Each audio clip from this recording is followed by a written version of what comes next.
Итак, Петр Павел, новый президент Чехии. Незаурядная личность, у которой сильно выражены силовые показатели, интеллектуальные показатели, неплохо выражены интуитивные показатели. У него, безусловно, есть несколько сильных козырей, но также есть и ахиллесова пята. И в этом видео я сделаю его психологический и физиогномический портрет и укажу на самые интересные моменты.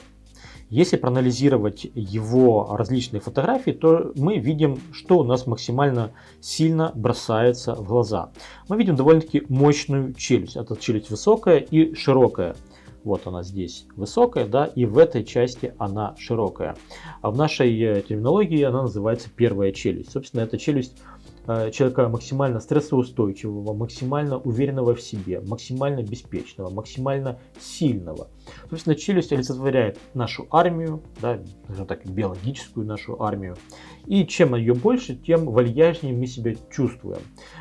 Тем легче нам идти в атаку, тем легче нам добиваться чего-то, тем проще нам сражаться и получить некий результат. И тем меньше мы переживаем о том, что что-то может с нами произойти, что что-то может пойти не так.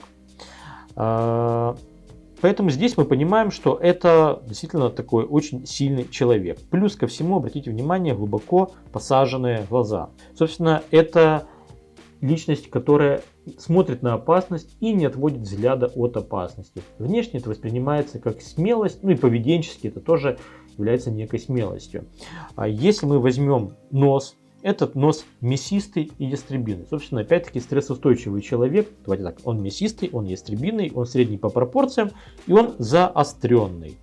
Если же мы возьмем вот именно характеристику мясистости, то это добавляет стрессоустойчивости с точки зрения восприятия. Собственно, если человек, нос говорит о реалиях, и если он понимает, что что-то по-настоящему идет не так, не по плану, он не сыпется, он не паникует.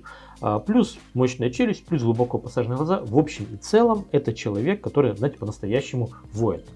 И в этом его сила, и в этом он раскрылся в своей изначальной профессии. Кстати, я знаю, что это президент Чехии, что это бывший военный, что он беспартийный.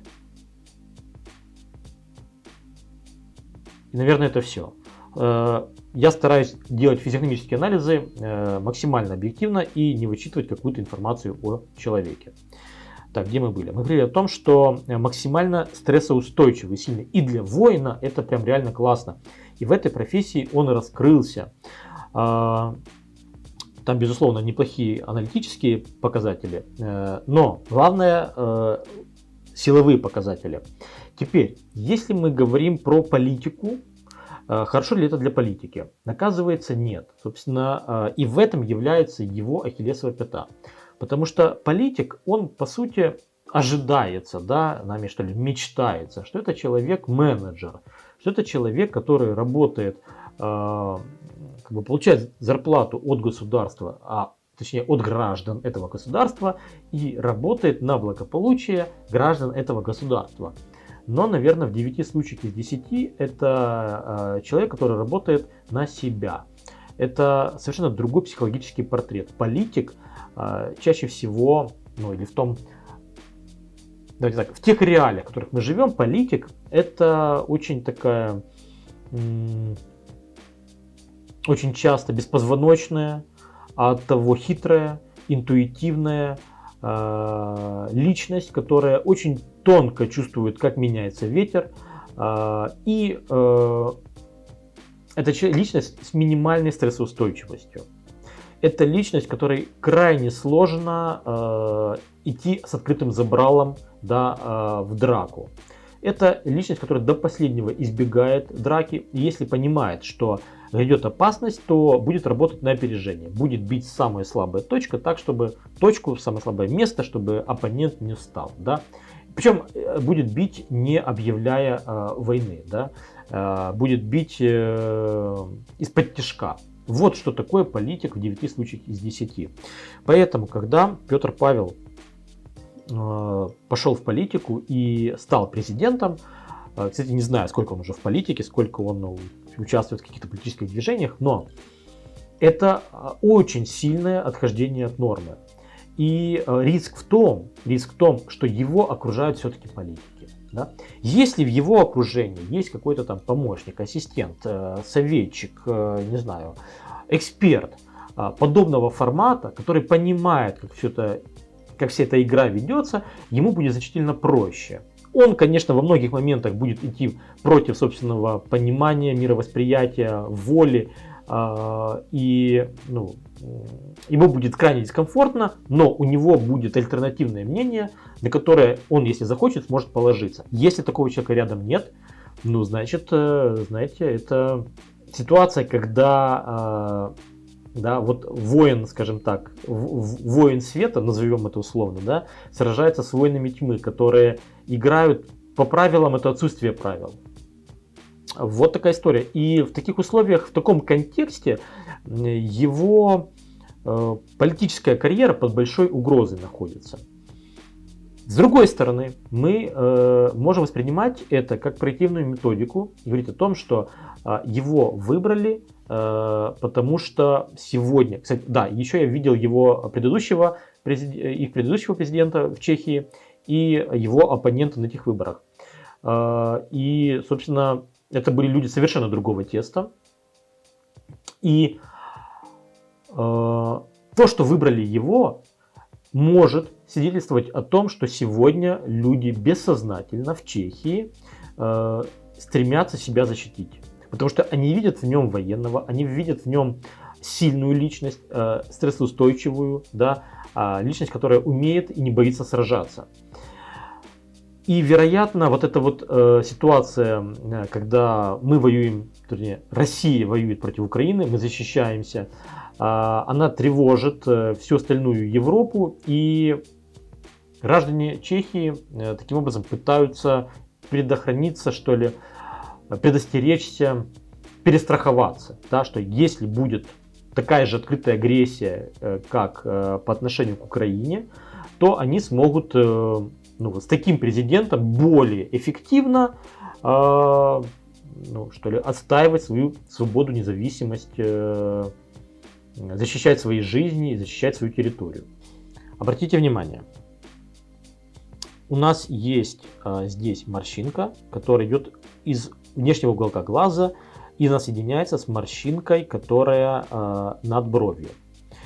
То, что бровь поредевшая, это уже многому говорит. Это морщина, так называемая морщина солнца. По сути, это морщина, которая говорит об крайне сильной эксплуатации, или давайте так, об очень активной эксплуатации левого полушария. В каких-то вопросах линейных, математических. Морщина, которая выходит из внешнего уголка глаза, вообще внешний уголок глаза, отвечает за панорамное восприятие. Что такое панорамное восприятие? Это когда вы видите, что есть, не знаю, там, некий состав, да, вот поезд движется, и вы хотите понять, что с этим поездом происходит, но вы для этого смотрите не на поезд, не на все вагоны, а вы смотрите вообще на всю сеть железных дорог, и в рамках этой информации оцениваете этот поезд. Поэтому здесь мы можем говорить о том, что Петр Павел, это морщина, это приобретенный маркер. И более того, я скажу, я такой морщины не видел никогда, да, за 10 лет своей карьеры физиогномической практики я такого не видел. Но данная школа физиогномики позволяет, данная технология физиогномики позволяет нам, понимая принципы и методы, искать, да, ответы на вопросы, когда мы встречаемся с чем-то незнакомым. Итак, с одной стороны у нас есть панорамность, панорамное восприятие, с другой стороны у нас есть активное линейное мышление, математическое, да, левополушарное, аналитическое. Как мы это можем трактовать? Собственно, я трактую это следующим образом. Петр Павел в результате своей работы, его главным инструментом был просчет большого данных на фоне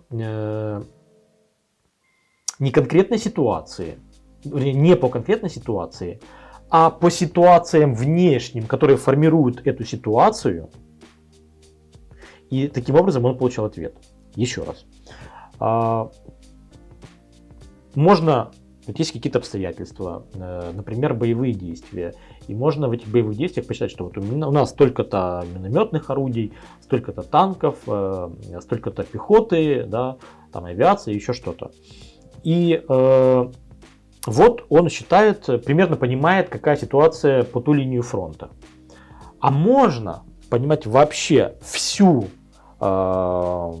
линию фронта, понять полностью ситуацию, то есть полностью держать в голове ситуацию, что происходит где здесь, что происходит здесь, и на основании всей этой информации делать просчет, аналитику, как лучше поступить, какую партию разыграть в этой 10-гранной, 10-уровневой шахматной партии.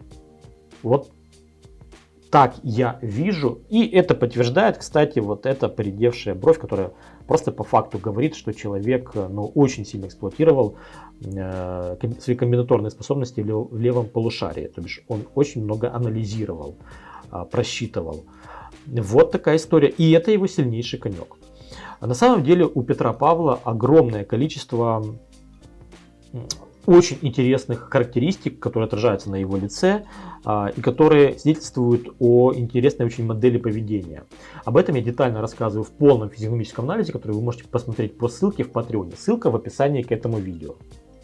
И вы знаете, во многом его психологический портрет пересекается с психологическим портретом Бориса Джонсона, который вы можете посмотреть вот в этом видео.